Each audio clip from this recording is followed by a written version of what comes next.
Olá, sejam muito bem-vindas e bem-vindos ao podcast do Ex-Analógicos, um canal para falarmos da transformação digital da geração X, dos nascidos entre as décadas de 1960 e 1980. Eu sou a Mariana Baima, jornalista, empresária da área de comunicação e uma ex-analógica em constante aprendizado. Continue com a gente e acompanhe histórias inspiradoras de ex-analógicos. Olá para todo mundo que começa a nos acompanhar nesse novo projeto, o Ex-Analógico. Sejam todos muito bem-vindos e bem-vindas. Hoje a gente tem uma grande estreia. Vai começar o primeiro episódio com um amigo muito querido, uma pessoa que eu admiro bastante e que tem tudo a ver com esse projeto.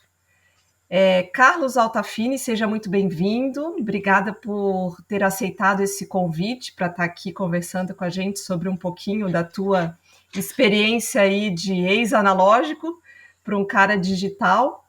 E para a gente começar, eu queria que você se apresentasse. Fala para o nosso ouvinte aqui quem é o Carlos Altafini.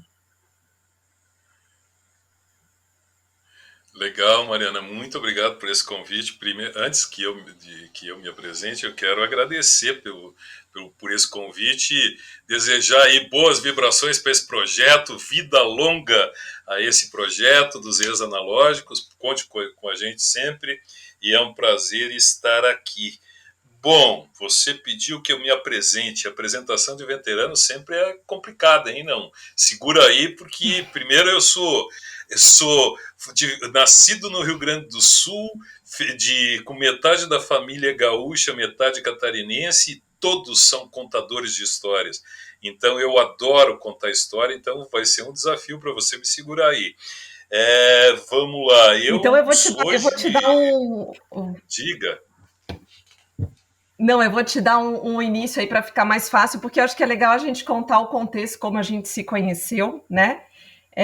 Eu conheci o Altafini num evento de marketing digital, fomos apresentados por um grande amigo, o Henrique, um evento que a gente olhava para os lados e só tinha gurizada, só tinha garotada, e foi muito bom te encontrar por lá, que a gente acabou se identificando e conversando. Então, eu te conheci num contexto de marketing digital, né?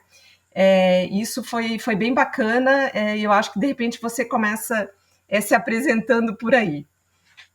Legal, sabes que eu não lembrava exatamente onde nós havíamos nos conhecido, mas que lembrança bacana, porque realmente nós éramos dois bichos raros naquele evento, né? E foi tão bacana, foram experiências tão boas a partir dali. Bom, o meu relacionamento com marketing, ele não ele é relativamente recente, se considerar a minha carreira como um todo, né? Imagina que eu hoje tenho 59 anos, eu comecei a trabalhar com 14, então são, sei lá, fazendo uma conta rápida aí, 45 anos, então é muito tempo, né? É mais tempo do que a maioria das pessoas que estarão assistindo esse nosso podcast. E a maior parte da minha carreira foi na área de internacionalização, mas eu sempre gostei da parte de marketing, embora não atuasse.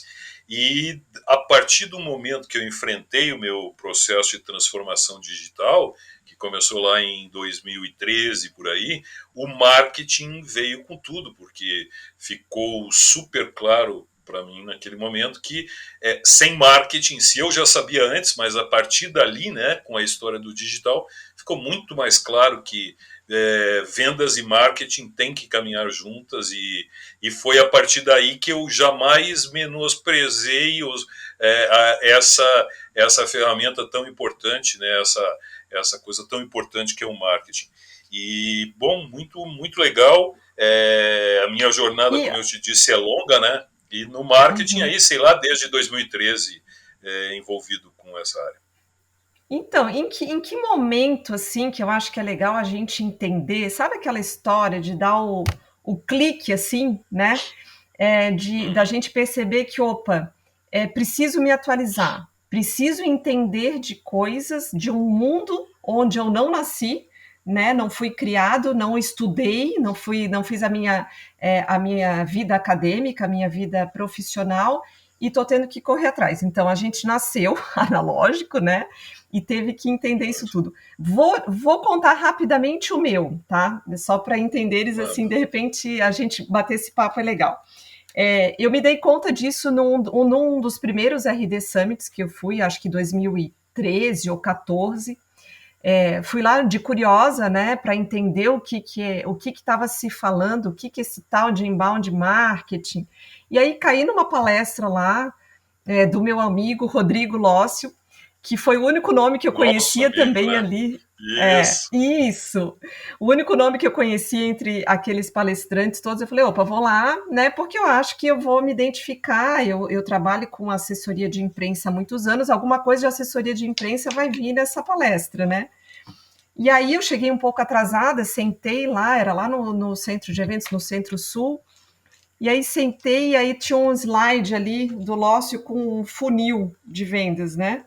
E aí eu olhei aquele Isso. troço, parecia um coador de café, e pensei, meu Deus do céu, Uma cunha o de que chimarrão. está acontecendo aqui? E aí ele falando de funil, das etapas, topo de funil, fundo de funil, e aí eu, opa, preciso entender desse mundo, o que está acontecendo, né? Então, esse para mim foi o estalo, aquela coisa. Eu acho que tem muito disso, né? De algum momento, pelo menos para mim, foi marcante de dar o estalo, né? Preciso fazer alguma coisa, preciso me Sim. transformar, me atualizar, assim. Como é que foi para ti? Teve um clique Olha, assim? eu, para ser bem franco, teve sim. Nós bebemos da mesma fonte, porque os eventos da Resultados Digitais, e para quem é de fora, não sei se todos conhecem, né? É uma das startups de maior sucesso aqui de Santa Catarina e que começou a promover o como chama? O RD RD Summit, Summit. né? O evento. Exato, exato. Também me influenciou e me influenciou bastante. Eu já vou te contar como. Mas antes, é importante que eu comente uma outra coisa. Usando uma expressão bem antiga, que provavelmente todos conheçam, o que gerou o meu insight foi: a dor ensina a gemer. E por que eu digo isso? Eu até os 50 anos de idade, eu era um analógico convicto.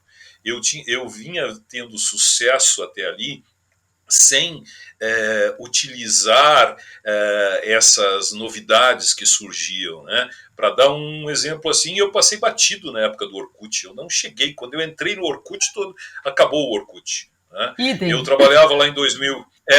E todo mundo curtia o Orkut para cá e o Orkut para lá, e eu dizia, não é para mim esse negócio. Na época, quando começou o Facebook, que foi para algumas pessoas um boom, né? Eu trabalhava numa empresa lá, prestava serviço para uma empresa no Rio Grande do Sul, e tinha um cara que todo dia, ele ao meio-dia, ele parava e ficava todo horário de almoço no Facebook. E ele me chamava, me mostrava e tudo mais, e coisa, e eu dizia, bacana, né? E até que um dia ele me perguntou, como que você pode viver sem o Facebook? Ele me colocou na parede e me fez essa pergunta. E eu disse para ele, cara, eu não tenho tempo para isso. Eu viajo, eu moro em Florianópolis, trabalho no Rio Grande do Sul, passo a maior parte do tempo no avião, ou no carro, ou na estrada. Como é que eu vou botar o Facebook na minha vida, né? E eu não tinha dúvida nenhuma que aquilo não me pertencia. Até o ponto que lá na metade de 2012 esse projeto acabou e eu voltei para Floripa achando que conseguiria uns 4, 5 clientes iguais àquele, e não rolou. E aí eu passei por um sabático forçado, que é uma maneira bacana de dizer que eu fiquei durante um tempo sem nenhum cliente. Né? E aí bateu a crise e eu comecei a buscar. E um outro grande amigo me deu um toque. Olha, dá uma olhada nesse negócio aí que tem coisa boa vindo por aí. E quando eu fui para a internet, e eu dei uma boa resumida nessa experiência, mas quando eu fui para o Google buscar algumas coisas sobre isso, eu encontrei justamente os conteúdos da Resultados Digitais que naquela época começavam a introduzir essa coisa do embalde marketing no Brasil, inspirado no que rolava nos Estados Unidos, e que no Brasil não existia nada disso. Então, nós bebemos da mesma fonte, mas o meu estalo foi em função da absoluta necessidade de reinvenção profissional. Eu já havia passado por um período onde de trabalhar exclusivamente na área de internacionalização, eu comecei a me voltar mais para o Brasil, no caso, né? Comecei a fazer consultorias, comecei a apoiar algumas empresas que operam aqui no Brasil. Cheguei a apoiar uma empresa estrangeira e até ser sócio de uma empresa estrangeira que veio para o Brasil, mas até ali eu era um analógico convicto, como eu disse. E só que quando surgiu essa crise toda, justamente aos 50 anos, né, uma data tão simbólica, né, um número tão simbólico, eu fui obrigado, e a partir dali eu caí de cabeça mergulhei de cabeça nesse tema e realmente comecei a assimilar todo aquele material Legal. que estava disponível. Eu acho que agora que você deu um gancho bacana, o que foi esse mergulhar de cabeça? Porque eu vejo que muita gente tem essa dificuldade de dar o primeiro passo, né? Hoje o mundo digital, assim, e aí você começou a falar de Orkut lá atrás, de Facebook, eram as ferramentas, as redes sociais, as primeiras que começaram, e hoje tem uma infinidade de ferramentas, de redes sociais, enfim, o mundo é digital hoje e está muito Sim. mais complexo para quem está começando. Ou seja, nesse emaranhado de tudo que existe, né? Como Sim. começar assim? Eu já estou até antecipando uma coisa de quase dicas, assim, mas eu queria que você contasse a tua experiência lá atrás. Por onde que eu começo? O que você fez? Bom, primeiro eu mergulhei no Google, né, que era também uma novidade para mim naquele momento, e peguei uma linha, né, peguei um caminho que era o caminho do marketing associado à conversão de negócios, que é afinal o que eu queria num primeiro momento era como eu vendo. Eu me dei conta nas primeiras leituras que o fator digital, ou seja, essa coisa, o aumento do uso da internet, o smartphone, etc., impactaria de uma forma tremenda a forma de vender, a forma de se relacionar, a forma até de viver, como acontece hoje. Quando eu me dei conta disso, eu peguei o caminho natural para mim, que era como vender de uma forma diferente, né? Como usar isso para a área de venda. Só que, como eu sempre fui muito curioso por natureza, e na minha carreira na área de internacionalização, eu fui obrigado a explorar muito um lado de resiliência, né? Porque imagina, em cada país que você chega, principalmente numa época pré-internet, você encontra uma cultura completamente diferente. Para que você tenha sucesso, você é obrigado a ser resiliente, né? Então, a primeira palavra-chave que eu colocaria: resiliência. Tire todas as travas, esqueça o que deu certo até ali e se abra totalmente ao que você vai escutar, ao que você vai aprender. Depois, não queira entender tudo de uma única vez, porque realmente é muita coisa. Pega um caminho que mais lhe faça sentido e começa a fazer pesquisas, a ler a respeito, conversar com pessoas e amigos ou mentores que possam ajudar nesse caminho. Hoje existem profissionais, e eu sou um deles. A mentoria, embora a minha esteja mais voltada a empresas, a mentoria, quando é uma mentoria para profissionais, ela ajuda muito, porque é uma pessoa experiente que está passando tudo aquilo que ela já viveu, né? Então ela mostra Uhum. muitos atalhos.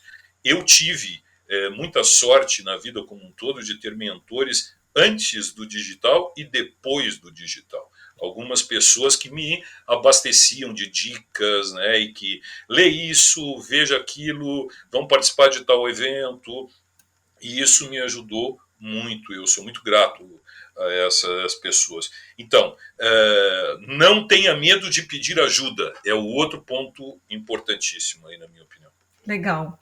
Vamos falar um pouquinho dessa tua história aí de mentorias. Conta um pouco pra gente. Eu conheço um pouco por cima, mas eu acho muito legal, já para ir adiantando aqui, para quem está nos ouvindo.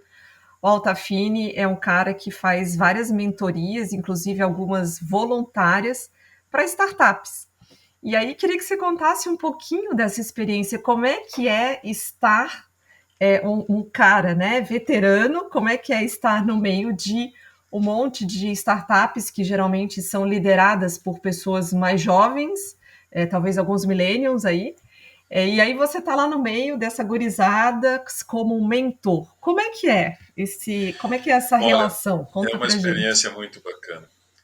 Não, isso é muito legal. Aliás, isso é o que, na minha vida profissional, que ainda é bastante ativa e continuar assim durante bastante tempo, hoje o que mais me dá prazer são justamente as mentorias, né? A mentoria, ela foi resultado de toda essa questão de quando eu conheci essa coisa do digital, eu comecei a me relacionar com pessoas recém aí nesse momento que eu comecei a me relacionar com o mundo da tecnologia. Até ali eu nunca havia trabalhado, nunca havia me relacionado com empresas de base tecnológica, né? E quando eu comecei a me relacionar com esse mundo, logo em seguida eu comecei a ser apresentado a algumas startups. E uma delas em especial, um grande amigo que é um fundador de startup e hoje investidor, que é o Rodrigo Lamin, nós nos conhecemos numa reunião e eu percebi nele toda aquela. Ele, com 26 anos, era um dos 6 sócios de uma empresa de muito sucesso aqui de Florianópolis, uma startup de muito sucesso. Eu percebi nele toda aquela garra, toda aquela coisa da startup, que fazia muito tempo que eu não via nas empresas tradicionais, e ele percebeu em mim uma experiência que ele não tinha, ou a empresa não tinha.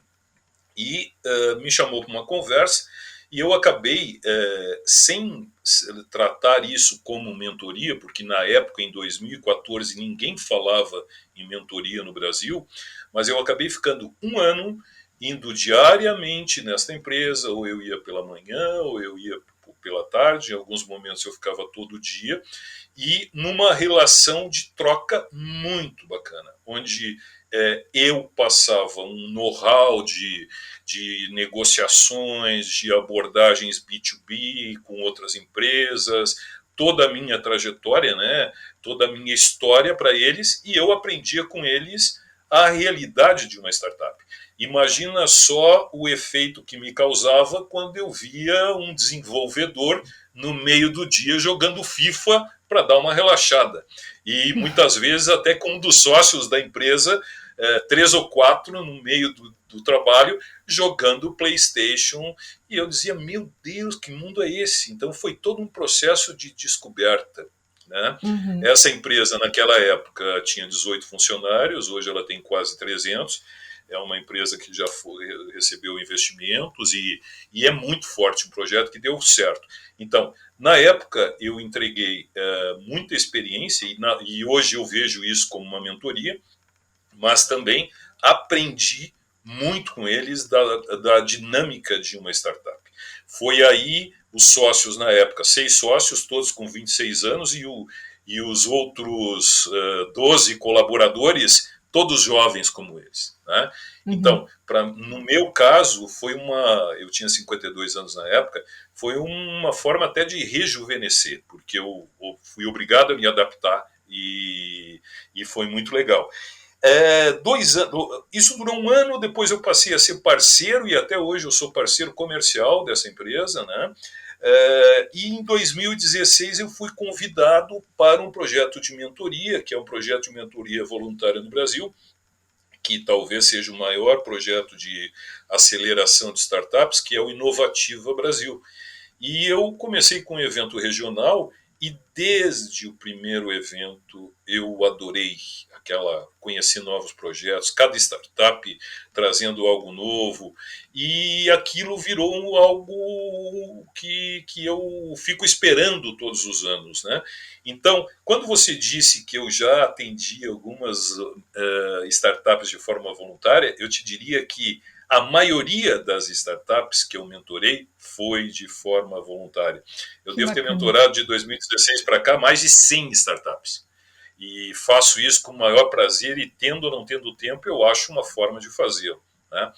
Então, muito legal. Óbvio que hoje eu tenho mentorias, eu vivo das mentorias também, porque existem empresas, algumas startups e outros tradicionais que me chamam e me pagam por isso. Elas têm Claro. condições de pagar por isso, né? Mas Foi você assim. acha que se não tivesse lá há 10 anos atrás, 2012, 13, mudado o teu mindset para uma visão mais digital do mundo, hoje você teria condições e estaria fazendo essas mentorias para essas startups?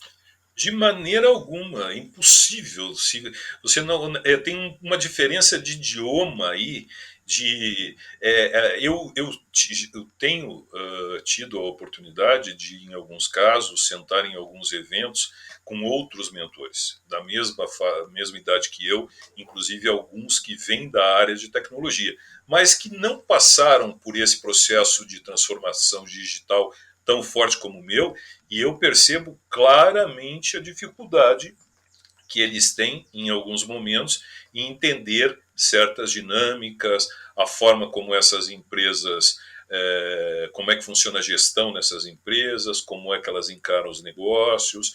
Então, a experiência analógica, digamos assim, não seria suficiente para que eu hoje pudesse mentorar essas empresas. E digo Uhum. mais, mesmo com toda essa experiência, eu acabei de receber um e-mail aí falando de uma startup que eu vou fazer 2 sessões de mentoria agora nas próximas semanas.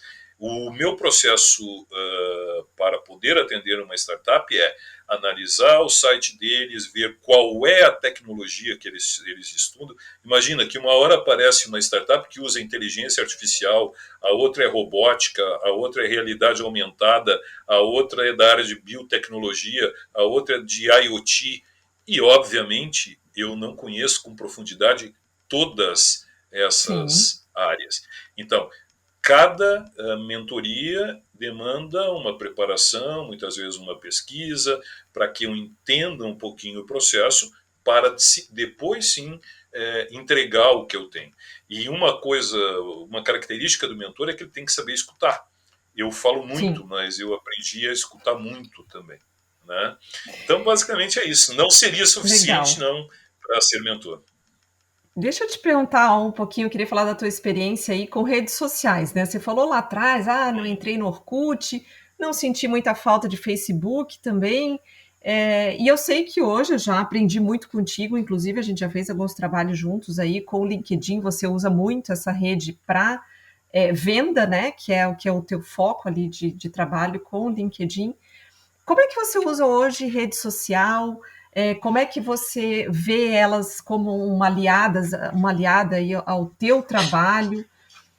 Como é que é a tua relação, especialmente com o LinkedIn, mas se quiser ampliar para colocar das demais, aí acho que é bacana. Show.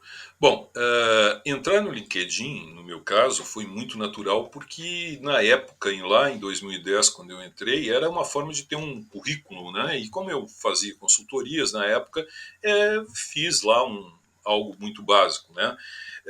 Porque foi assim que o LinkedIn chegou no Brasil, né?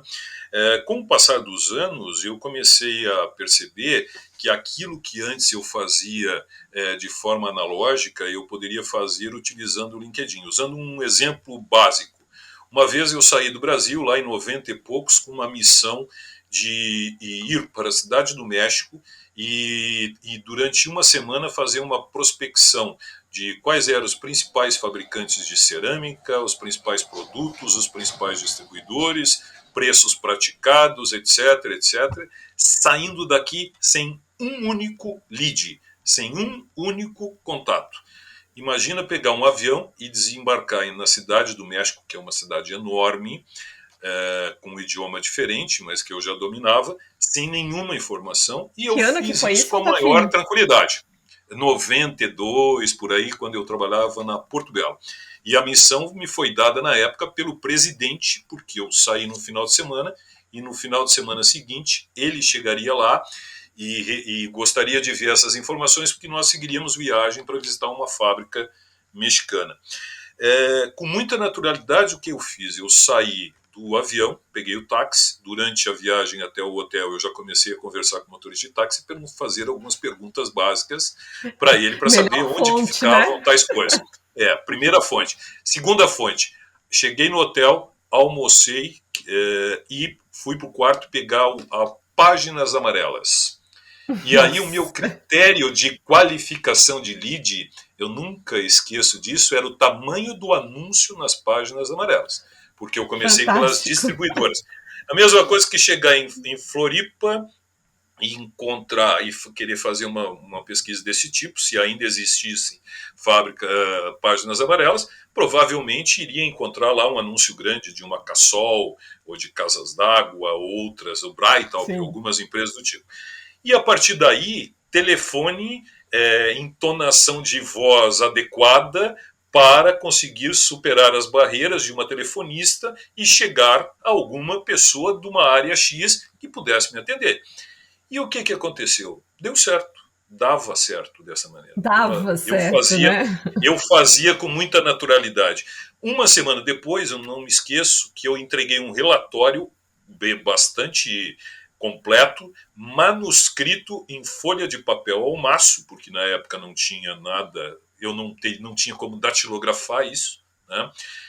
Para o presidente da empresa, e ele gostou, as informações estavam lá e deu tudo certo.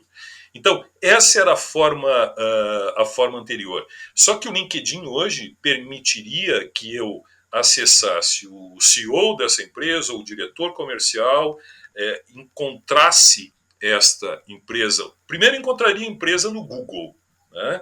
Depois encontraria as pessoas, os líderes, os decisores dessa empresa no LinkedIn, e lá tem um campo com 300 caracteres onde a gente pode, ao fazer o convite, pode colocar uma mensagem onde o grande desafio é chamar a atenção daquela pessoa.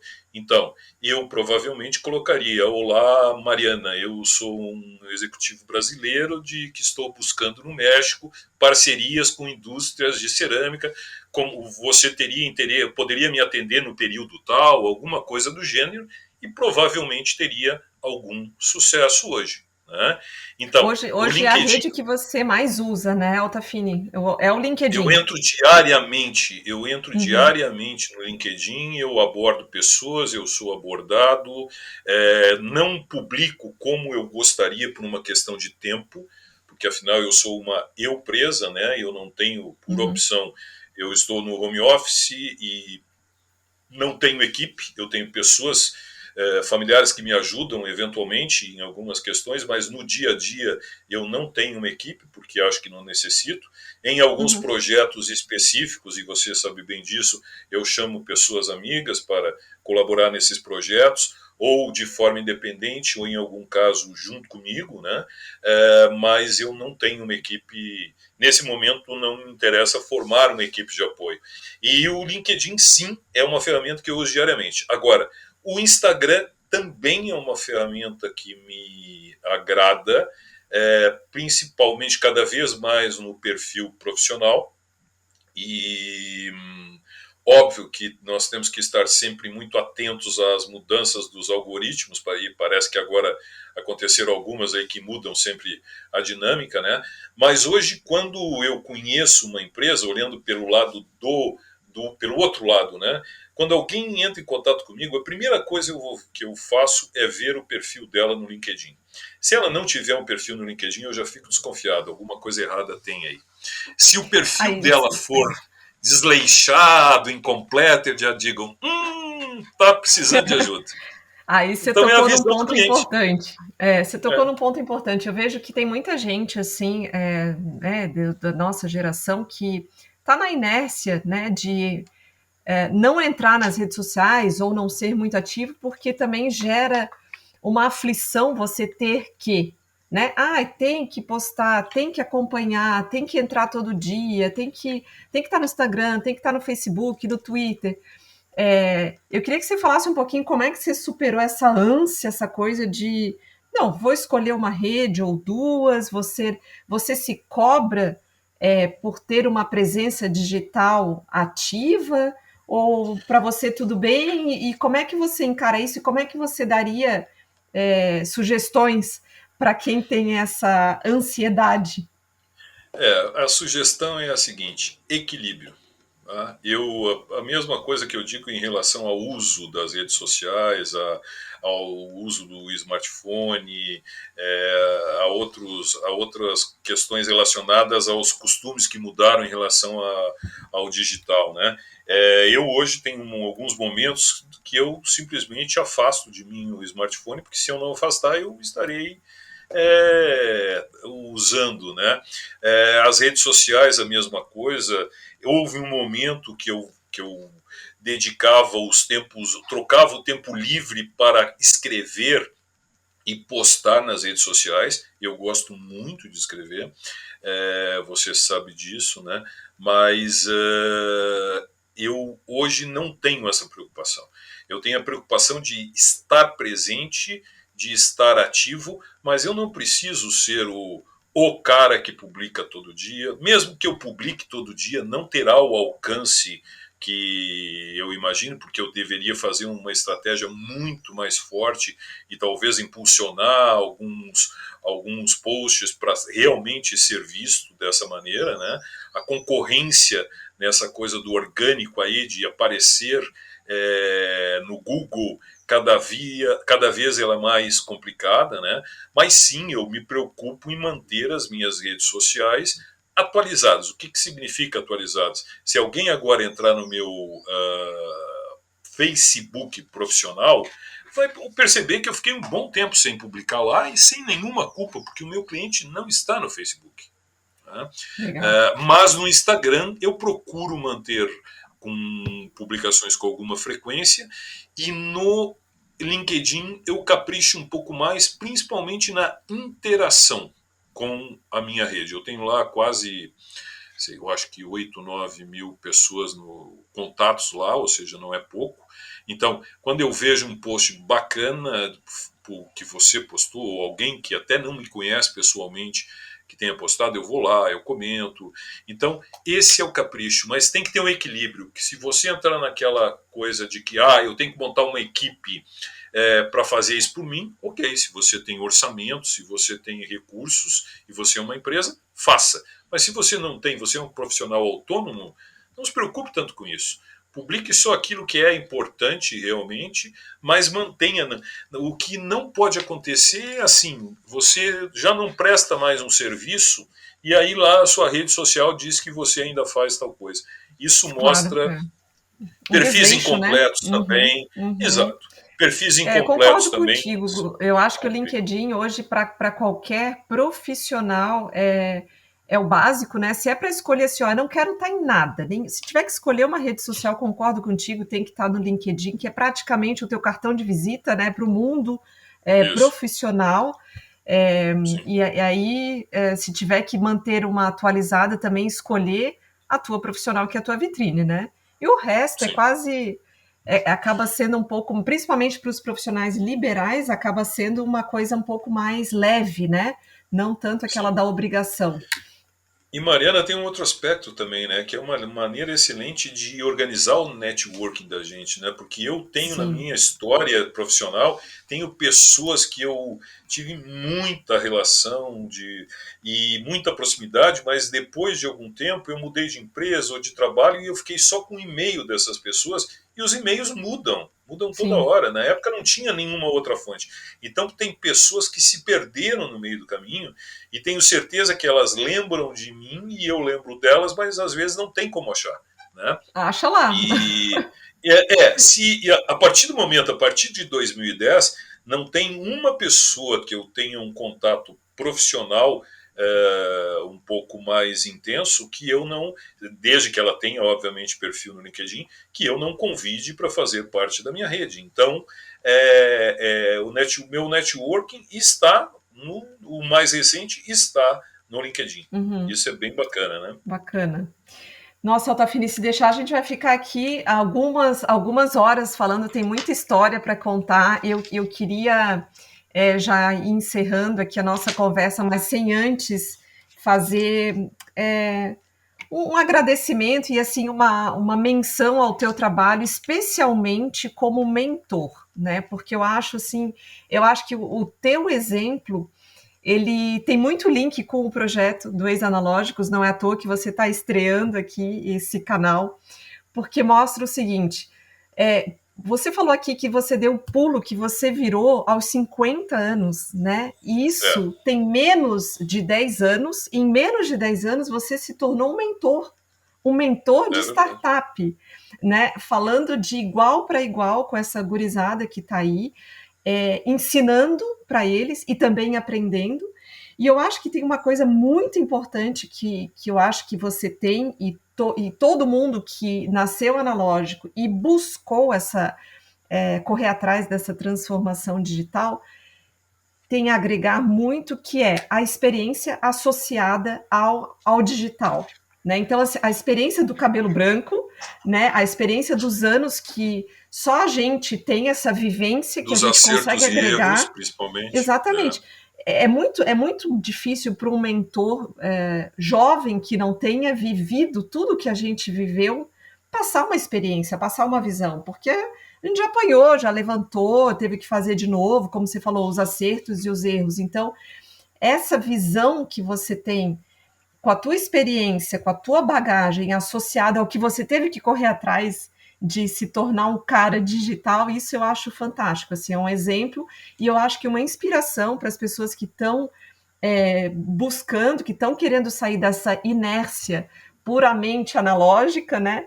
E dizer que dá para Sim, começar em qualquer idade. Né, seja aos 50, aos 60, aos 70, vejo hoje influenciador digital de 70 anos, né? Então, tem coisa muita linda, coisa né? para correr atrás, eu acho que só a gente tem que tentar entender o nosso ritmo, né? O ritmo de Isso, aprendizado, inclusive, eu acho que cada um tem o seu e tem que saber respeitar. O que não dá para fazer é ficar parado, né? Alguma isso. atitude tem que ser tomada. E você prova É. isso, que funciona, né? Então, Olha, muito para a obrigado, gente. Mariana, pelas palavras. Oi, diga. Não, eu queria que você Deu um delay. trouxesse, que eu acho que é bacana a gente trazer aqui sempre essa história de dicas, né? Se você tiver algum Isso. livro, algum filme, alguma coisa que possa inspirar as pessoas que precisam dar esse primeiro passo, ou que já deram esse primeiro passo e estão buscando acelerar o seu processo de digitalização, sempre ajuda, né? Que seja um documentário, enfim, o que você conseguiu trazer hoje para gente? Legal. Bom, primeiro, antes de falar sobre um livro que, no meu caso, fez muito sentido, e eu queria falar sobre uma outra questão, que é a questão de lidar, para que nós temos que aprender, a nossa geração tem que aprender a lidar com os medos, né? Medo de se expor, medo de perguntar, medo de reconhecer que está desatualizado. Nós temos muitos medos, porque nós somos uma geração que tinha muito que fazer acontecer. E daqui a pouco chegamos no momento onde nós dependemos de outros. Sim, nós dependemos de pessoas que, não, na maioria das vezes, são muito mais jovens do que nós. Né? Então, tem que ter o medo. Quando eu comecei essa brincadeira do veterano digital, que é uma forma que eu me apresento, né? As pessoas diziam assim: nossa, mas por que tu te apresenta como veterano, como se fosse algo pejorativo? E eu dizia: porque eu sou um veterano. Veterano nada mais é do que um cara experiente. Pode ser um jovem veterano. Aliás, eu gosto muito de uma frase que é mais ou menos assim: eu quero morrer jovem o mais velho possível. Né? Então, é mais ou menos essa questão, né? Assuma a sua idade, porque trate de ter a melhor qualidade de vida, trate de se manter ativo, mas, poxa, você já valorize a sua jornada, né?